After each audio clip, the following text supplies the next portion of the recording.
लड़ाई सिर्फ मेरी लड़ाई नहीं है, ये लड़ाई हम सब की है। आप जिनको वोट करते हैं आपको उनसे सवाल पूछना चाहिए कि हमने आपको वोट दिया है, हमारे गांव की सड़क ऐसी क्यों है, हम गंदा पानी क्यों पी रहे हैं। कल मैं जो है हजरतगंज थाने गई हुई थी। मुझे आज से 15 दिन पहले एक नोटिस मिला था हजरतगंज थाने की तरफ से, तो तब मेरा स्वास्थ्य सही नहीं था और तो फिर मैंने लेटर के माध्यम से प्रभारी निरीक्षक को ये बताया था, उनको सूचित किया था कि मैं अभी आने में असमर्थ हूँ।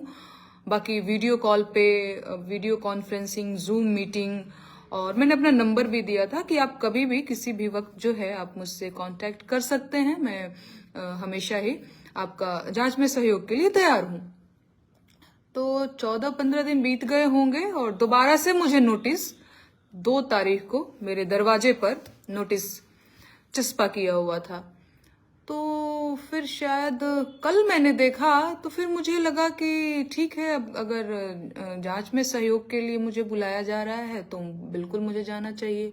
तो कल रात को जैसे ही मैंने देखा मैं तुरंत गई और फिर वहां पर हुआ ये कि प्रभारी निरीक्षक जो हैं उनकी कुछ मीटिंग थी, जैसा कि होता है उनके पास बहुत काम होते हैं, तो अपनी मीटिंग में बिजी थे।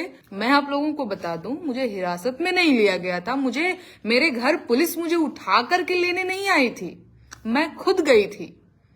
मैं और मेरे पति खुद गए थे कि हम जा रहे हैं अपना बयान दर्ज कराने, पुलिस का जो है वो जांच में सहयोग करने, है ना। तो हम खुद से गए हुए थे, पुलिस हमें लेने नहीं आई थी, मुझे उठा करके जबरदस्ती वो जो गाड़ी में बिठा करके अरेस्ट करके नहीं ले जाया गया था। मैं पहुंची वहां पे 3-4 घंटे बाद। प्रभारी निरीक्षक जो हैं अपने काम से उनको फुर्सत मिला तो हमारी मुलाकात हुई। फिर उन्होंने कहा कि सूर्यास्त हो गया है तो किसी महिला का बयान जो है वो सूर्यास्त के बाद नहीं दर्ज किया जा सकता, ये दुखद खबर हो जाती है और वो परेशान हो जाते हैं। तो खैर, आप लोगों को परेशान नहीं होने की जरूरत है और मैं बिल्कुल स्वस्थ हूँ, सुरक्षित हूँ, अपने घर पर हूँ। कल मैं गई थी हजरतगंज थाने अपना बयान दर्ज कराने। उस चीज को तोड़ के मरोड़ के ऐसा नहीं करना चाहिए। रही बात अरेस्ट की, अगर ऐसा भी हुआ तो मैं आप लोगों को जरूर बताऊंगी। मैंने पहले भी कहा है कि आप लोगों को परेशान नहीं होने की जरूरत है और जो कुछ भी बातें हैं मैं बिल्कुल आप लोगों से शेयर करूंगी और तुरंत आकर के मैं बताऊंगी। हालांकि कल मुझे फुर्सत नहीं मिल पाया क्योंकि रात काफी हो गया था।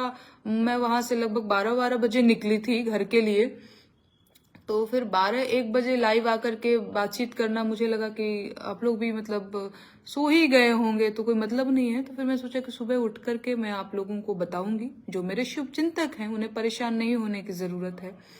आप लोग मेरे लिए दुआ कीजिए, आशीर्वाद दीजिए कि ये लड़ाई मैं लड़ूं और मैं जीतूं। और ये लड़ाई सिर्फ मेरी लड़ाई नहीं है, ये लड़ाई हम सब की है ना। प्रधानमंत्री जी की आलोचना करने पर देशद्रोह का मुकदमा दर्ज हो जाना, ये बहुत अजीब सी बात है। आप लोग भी इसका ख्याल जरूर रखिएगा कि आज मेरी बारी है, कल आपकी बारी होगी। अगर नहीं बोलेंगे तो बोलना पड़ेगा, नहीं बोलेंगे तो आपके बच्चे गंदा पानी, जहरीला पानी पी करके मर जाएंगे, गंदी हवा में सांस लेकर के मर जाएंगे, है ना। तो आपको बोलना पड़ेगा। मैं भी बोल रही हूँ और मुझे खूब परेशान किया जाता है, खूब परेशान किया जाता है और मैं फिर भी हिम्मत से जुटी हुई हूँ।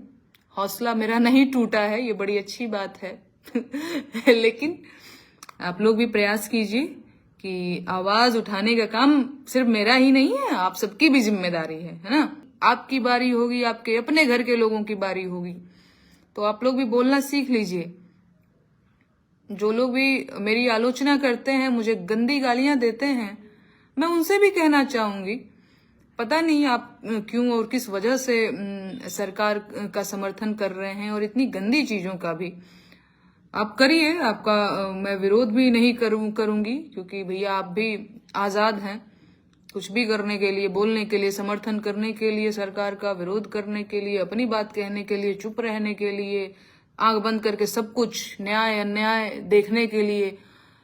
तो उसमें मैं कुछ नहीं कर सकती हूँ, लेकिन मैं एक विनती जरूर कर सकती हूँ कि आप लोग भी बोलिए। नहीं बोलेंगे तो कल किसी दिन ऐसा ना हो, ईश्वर ना करे कि मुआवजे की लाइन में आप खड़े मिलें, आपके घर की बेटी बहन के साथ कोई दुर्घटना हो जाए। मैं डरा नहीं रही हूँ, मैं बिल्कुल डरा नहीं रही हूँ, मैं बस एक बात बता रही हूँ एक सामान्य तरीके से, क्योंकि कुछ भी हो सकता है।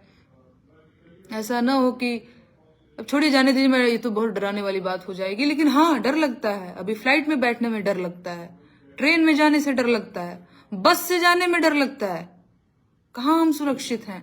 पानी पीने में डर लगता है, कुछ भी खाने में डर लगता है, तो पता नहीं क्या होगा। हाँ सही बात है। 1 जनवरी को आपको पता है क्या हुआ? मेरा एक भतीजा है, तो 12 बजे वो नोएडा रहता है, उसने फोन किया कि मौसी मैं केक खाऊंगा। और मेरा बड़ा मन था कि मैं उसके लिए केक ऑर्डर कर दूं। फिर मुझे पिछले साल की एक घटना याद आ गई कि एक 8 साल की बच्ची थी और केक में कुछ प्रॉब्लम थी और वो उसका, तो मैं बहुत डर गई थी। मुझे लगा नहीं नहीं नहीं नहीं, ये काम मैंने, पता नहीं ये डर है अंदर, तो हम क्या करें। तो मैंने केक उसके लिए, बड़ा वो जिद कर रहा था कि अरे मौसी तुम तो मेरे लिए केक ऑर्डर कर दो, मुझे खाना है, मुझे 1 जनवरी को 12 बजे रात को केक काटना। मैंने कहा ये मैं गलती नहीं कर पाऊंगी, अब तुमको जिद करना है, रोना है रो, तुम मुझसे बात मत करना, मैं 2 दिन बाद तुम्हें अलग तरीके से मना लूंगी। मैं उसको बहुत मानती हूँ, लेकिन मैंने उसके लिए केक नहीं ऑर्डर किया, मेरे मन में भय है ना। तो ये सब बातें हैं। आदमी सांस ले रहा है, लगता है भगवान पता नहीं हमारे फेफड़े सही सलामत हैं कि नहीं हैं, हम दवा खा रहे हैं, हम जो है बहुत सारा की समस्याएं हैं भाई। तो आप लोग भी समझ रहे हैं, आप लोग भी देख रहे हैं। ऐसा नहीं है कि मैं बोल रही हूँ और मन गढ़ंत कहीं झूठी बातें बोल रही हूँ और मैं डरा रही हूँ आप लोगों को, मिसगाइड कर रही हूँ, मिसलीड कर रही हूँ, ऐसा भी नहीं है। सारी चीजें अवेलेबल हैं इंटरनेट पर, आप लोग भी देख सकते हैं। तो